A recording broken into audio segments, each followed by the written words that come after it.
Khuzdar police لین واقعے کے متاثرین تاحال روڈ پر دھرنا دے کر بیٹھے ہوئے ہیں۔ آج بلوچستان بھر میں شاہراہیں اور بازار بند ہیں۔ مسافروں سمیت تمام کاروباری شہری بھی پریشان ہیں۔ 4 دنوں سے بلوچستان کا پورے ملک سے زمینی رابطہ منقطع ہے اور متاثرہ خاندان اس امید پر بیٹھے ہیں کہ کب اسما بلوچ بازیاب ہو کر گھر پہنچ جائے گی۔ متاثرہ خاندان نے جو ویڈیو اسما بلوچ کی وائرل ہوئی ہے، ویڈیو کے حوالے سے بات چیت کرتے ہوئے کہا ہے کہ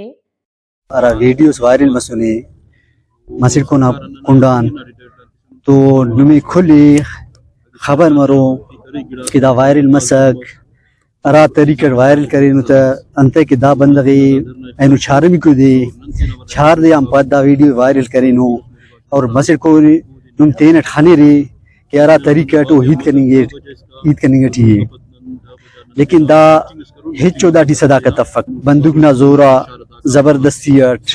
زارے کیسے نیاڑی سے وہ دیانت کے پارر گزارے وہ ہیتا تی کرو لیکن داٹی ہچو صداقت اف ایف آئی آرا نن ہچ مطمئن نفن دا خاطرہ مطمئن نفن کہ اگر سرکار خواہ داٹی ما سرکار صرف غریب کی سرکار رہی امیر کی ہچ سرکار افق اگر سرکار خواہ انا امیر متبرک خواہر راکن وہ ایدہ نواب صاحبان اپیل بھی کیوا چیف آف جالاوانے کہ دا روایات تا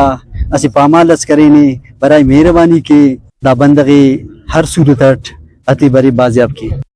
متاثرہ خاندان نے نواب ثناء اللہ خان زہری اور علاقے کے باشعور لوگوں سے اپیل کی ہے کہ اسما کو جلد از جلد بازیاب کرایا جائے۔ وش نیوز خضدار بلوچستان۔